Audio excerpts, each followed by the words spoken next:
আসসালামু আলাইকুম। আশা করি আল্লাহর রহমতে আপনারা সকলে অনেক ভালো আছেন। আমরাও আল্লাহর রহমতে অনেক অনেক ভালো আছি। আজকে আপনাদের সাথে শেয়ার করব সবজি দিয়ে কিভাবে পাস্তা রান্না করতে হয় সেটাই। যেসব বাচ্চারা সবজি একদম পছন্দ করে না তাদের জন্য এই নাস্তাটা পারফেক্ট। এভাবে বানিয়ে দিলে ওরা একদম মনের মতো করে খেয়ে ফেলবে চেটেপুটে, কারণ অনেক মজার হয় এই রেসিপিটা। তো চলেন কিভাবে এই রান্নাটা করতে হয় সেটাই আমি আজকে আপনাদের সাথে দেখাবো সহজভাবে। আমি একটা কড়াইয়ে নিয়ে নিয়েছি, কড়াই পানি দিয়ে দিয়েছি পরিমাণ মতো, আর দিয়ে দিলাম হালকা পরিমাণ তেল। এখন পানিটা ফুটে গেছে, দিয়ে দেবো পাস্তা। আমি এখানে 3 ধরনের পাস্তা নিয়েছি, আপনারা যে কোনো এক রকমেরও নিতে পারেন, আবার মিক্স করেও নিতে পারেন। তো মিক্স করলে দেখতে ভালো লাগে এবং খেতেও ভালো লাগে, সেই জন্য আমি নিয়েছি। তো এটাকে আমি 10 থেকে 12 মিনিট নেড়ে চেড়ে সিদ্ধ করে নিব। একটু নেড়ে দিবেন, তাহলে জমাট বেঁধে লেগে যাবে না একটার সাথে আরেকটা। আমি তেল দিয়েছি যার কারণে আরেকটার সাথে আরেকটা লাগবে না। তো আমি সিদ্ধ হয়ে গেছে, আমি নামায় নিছি। এখন আমি দিয়ে দিলাম তেল কড়াইয়ে। তেলটা গরম হলে আমি দিয়ে দেবো 2টি ডিম। আমি 2টা ডিম দিয়ে রান্না করব। এখানে আপনারা চিকেন, ফিশ সব কিছু দিয়ে রান্না করতে পারেন। আমি ডিম দিয়ে রান্না করতেছি।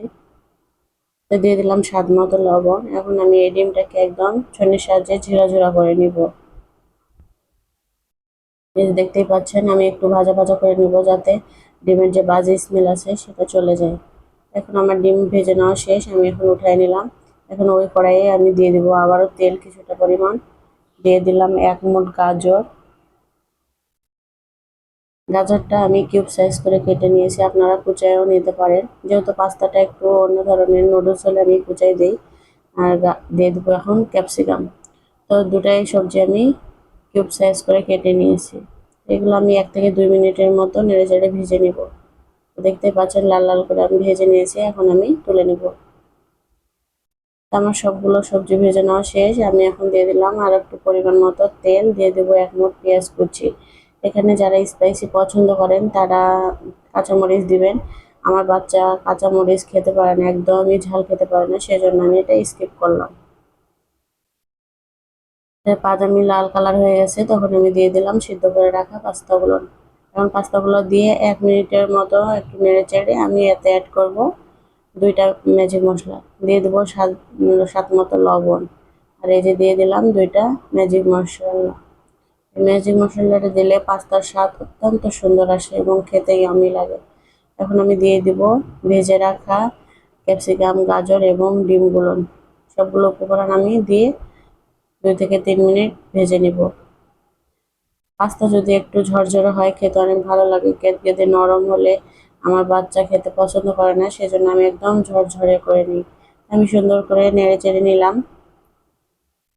এভাবে আপনি ভেজে রেখে যদি দেন সবজি এবং ডিম, তাহলে খেতে খুবই ভালো লাগে এবং দাঁতের নিচে পড়লে খুব ভালো লাগে। আমি দিয়ে দিলাম একটু ধনেপাতা কুচি। এটা যখন একটু কালারটা চেঞ্জ হয়ে যাবে, যখন কালারটা চেঞ্জ হয়ে যাবে সেই সময় দিয়ে দিব টমেটো সস। এটা হট টমেটো সস ছিল। একটু লবণের পরিমাণটা আপনারা বুঝে সুঝে দিবেন, যেহেতু টমেটো সস ইউজ হবে, টমেটো সসে লবণ থাকে, সেই জন্য লবণের পরিমাণটা একটু বুঝে সুঝে দিবেন। দেখেন একদম আমার কড়াইয়ের নিচে লাগেনি, একদম ঝরঝরে পারফেক্ট হয়েছে। তো কত সহজে রান্না করা যায় এই নাস্তাটা, খুবই আমিও লাগে খেতে, আমার বাচ্চা খুব পছন্দ করে। আমি প্রায় সময় রান্না করে দেই এইভাবে, সেই জন্য আমি ভাবলাম যে আপনাদের সাথেও শেয়ার করি। তো দেখেন একদম ঝরঝরে হয়েছে, কারোর সাথে কারো লেগেনি। তেল দিবেন একটু সিদ্ধ করার সময়, তাহলে এরকমটা জমাট বাঁধানো হবে না, একদম ঝরঝরে হবে। তো দেখেন আমি 5 থেকে 6 মিনিটের মতো সুন্দর করে একদম নেড়ে চেড়ে রান্না করা আমার শেষ। এখন আমি উঠাই নিব, আপনাদের আমি তুলে দেখাচ্ছি যে কেমনটা হয়েছে।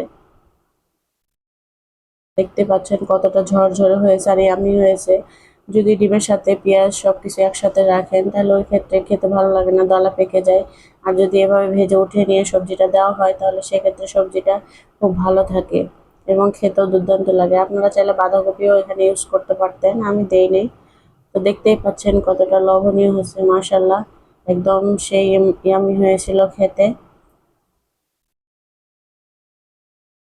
এরকম নিত্য নতুন যারা আমার ভিডিও পেতে চান তারা আমার চ্যানেলটি সাবস্ক্রাইব করবেন আর অল বাটনে ক্লিক করে রাখবেন। এতে যখনই আমি কোনো ভিডিও ছাড়বো নতুন, তখন আপনাদের কাছে নোটিফিকেশনটা চলে যাবে।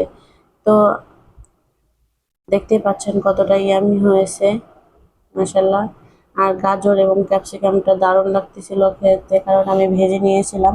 এভাবে একবার হলো ট্রাই করে দেখবেন যে কেমন লাগে। যদি ভালো লাগে তাহলে অবশ্যই একটা কমেন্টের মাধ্যমে আপনার মতামতটি জানাতে ভুলবেন না। তো সকলে ভালো থাকবেন, সুস্থ থাকবেন। আল্লাহ হাফেজ, আসসালামু আলাইকুম।